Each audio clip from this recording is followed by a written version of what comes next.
Alhamdulillah an jama'ana fi hadzal majma'. Wassalatu wassalamu ala sayyidina wa habibina wa syafi'ina wa qurrati 'ainina Muhammadin sallallahu alaihi wa alihi wa sahbihi wa sallama asy-syafi'il musyaffa' wa ala alihi wa sahbihi wa jami'il atba'. Amma ba'dah. Yang saya muliakan pengurus dari LPMNU PCNU Kulon Progo yang disepui Mas Sukardi, biasanya tersampaikan Sukardi mengerti. Juga konco-konco dari Larisnu Enoker, Larisnu Kulon Progo yang saya hormati, tim dari LPMNU, terus apa lagi itu, RMI, Media NU, itu lambangnya hari santri, dan segenap yang bekerja sama pada acara ini, mendukung acara ini. Alhamdulillah atas izin Allah Subhanahu Wa Taala di model wong NU apa-apa dadaan. Kalau itu bro masa bro itu oke. Ya Bismillah, gerakap korat-korat kita biar tahu matur di forum sufi. Saya pernah matur tentang ini sekilas. Jadi begini, jika kita melihat sejarah bahwa perjalanan dakwah Islam dimulai saking Kanjeng Nabi itu butuh markas. Markasnya masjid. Isra Mi'raj minal masjid ilal masjid. Wong kaji mawon didhawuhi karo para kiai, ayo nang omah terus bali nang masjid desa setempat, kesana yang dituju juga masjid. Ketika Rasulullah kemudian berhijrah ke Madinah, ada beberapa hal yang ditempuh oleh Rasulullah SAW. Yang paling pertama sekali ternyata Rasulullah adalah mampir dulu, ya, sebelum masuk ke kota Madinah sekarang, itu mampir di Quba. Di Quba, di situ selama kurang lebih 22 hari. Rasulullah SAW mendirikan masjid. Itu masjid yang dipuji oleh Allah Subhanahu Wa Taala. Karena di situ disebutkan masjidun ussisa 'ala taqwa min awwal yaumin ahaqqu an taquma fihi rijalun yuhibbuna an yatatahharu. Di Masjid Quba itulah banyak terdapat orang-orang yang suka bersuci. Suka bersuci. Masjid bersuci. Berarti masjid itu adalah tempat suci. Terus kemudian ya masjid pada saat itu seperti yang kita bisa lihat diantaranya di film-film. Ada film dulu saya dikerapnya itu diputar ke kalau Mbah Ali Maksud, film judulnya Ar-Risalah. Dia izin nganggo TV Mbah Ali Maksud. Ini kalau nonton film Ar-Risalah, The Message. Sang Rasul. Versi Arab ada, versi Inggris ada, terjemahnya ada juga. Anda bisa akses di YouTube-nya. Nah, itu Rasulullah pertama kali mendirikan masjid. Terus kemudian setelah itu Rasulullah sempat mampir lagi nanti ke kampung Bani Salim namanya. Di situ awal pertama kali Rasulullah SAW atau sebelumnya saya agak lupa, itu mendapat perintah untuk mendirikan sholat Jumat. Sekarang diabadikan dalam bentuk masjid, sekali lagi, Masjid Jumat di sebelah selatan Masjid Nabawi sekarang kurang lebih 4 kilo. Dulu pernah mau menjumpai Habib Zain bin Ibrahim bin Sumaid, karena beliau ini bisa bahasa Indonesia, pernah tinggal di Bogor dan pernah berjumpa dengan ayah saya almarhum pada haji sebelum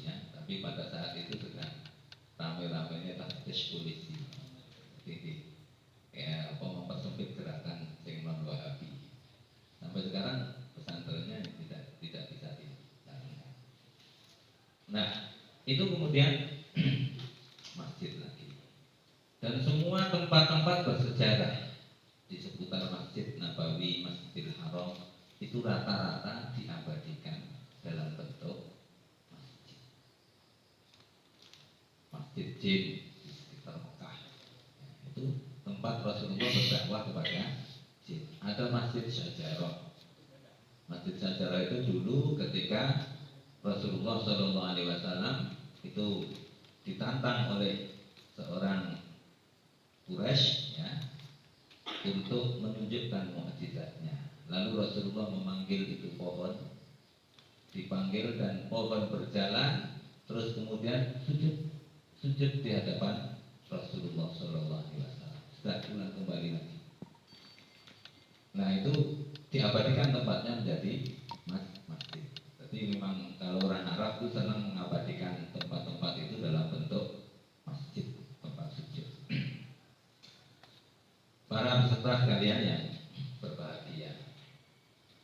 Terus kemudian Rasulullah SAW meneruskan perjalanan itu hijrah itu sampai di rumahnya sahabat Abu Ayyub Al-Ansari. Terus kemudian Rasulullah tinggal di rumahnya Abu Ayyub Al-Ansari itu. Kemudian Rasulullah membangun Masjid Nabawi sekarang. Dan menurut keterangan bahwa Masjid Nabawi sekarang itu adalah sudah mencakup seluruh kota Madinah yang ada pada zaman Rasulullah. Sekarang sudah masuk ke Masjid Nabawi semuanya. Karena Masjid Nabawi ini sungguh luar biasa luasnya. Bisa menampung sama luarnya itu sekitar 500.000 jamaah. 500.000 jamaah Masjid Nabawi. Memang arsiteknya juga luar biasa. Terus kemudian Rasulullah membangun Masjid Nabawi. Nah, fungsi masjid ternyata di zaman Rasulullah itu juga kita melihat hadis-hadis ya. Hadis-hadis mulai dari masjid-masjid yang awal. Misalnya kita menjumpai ada sahabat orang Arab Badui kencing di masjid dan sebagainya. Itu karena masjidnya memang masih lantainya lantai pasir. Terus meludah di masjid.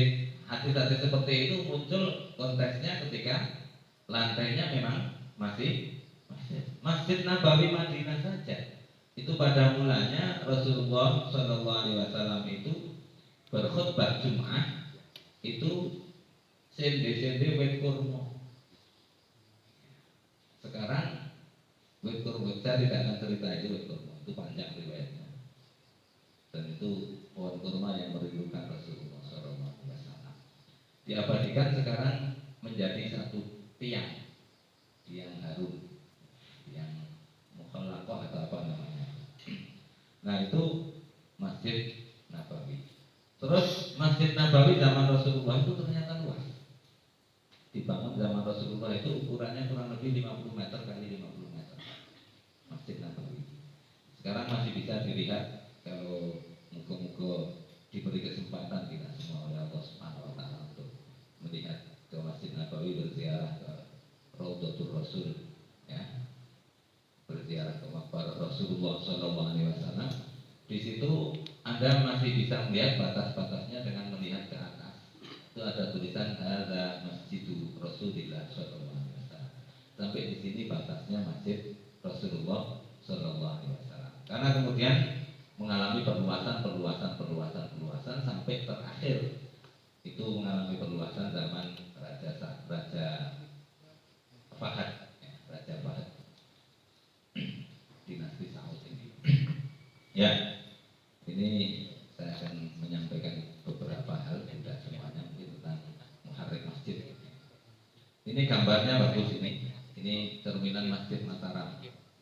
Ya, Masjid Mataram.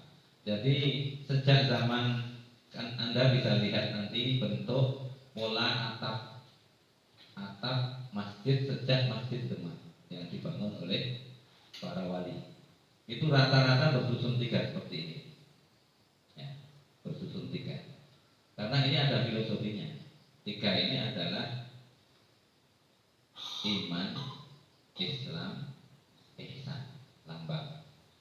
Terus kemudian yang saya melihat lagi itu kebanyakan di daerah Mataram yang masih itu di sini tidak pakai kubah, tetapi jenenge mustoko, sirah, mustoko, ya, sirah. Itu wujudnya biasanya seperti ini. Nah, ini sing napa pinggir-pinggir niki lambang dari godhong luwih. Karena diharap dengan mengabdikan diri lewat masjid, untuk penjenengan nanti saya berharap nanti bisa menjadi pendamping takmir lewat menjadi muharrik divisi digital atau yang lain. Itu diharapkan ya linuwih. Jadi menungso sing linuwih mungguhe Gusti Allah. Karena manusia Jawa ini memang manusia simbol. Ming sayangnya wong sakniki niku wis ora patek jalani. Sehingga sudah sulit membaca simbol-simbol itu. Padahal semuanya itu simbol. Masjid itu simbol. Ini sing nang dhuwur niki godho. Godho. Terus dhuwure lancip niku lambang tauhid. Tereati tumuju marang pangeran, marang Gusti Allah Subhanahu wa taala. Ini lambang hablum minallahnya. Nah, lambang hablum minannasnya nanti bisa dilihat nate rawuh teng masjid pundi Masjid Gede Kauman. Nate nggih pernah ya Masjid Gede Kauman Kulon alun-alun utara ya.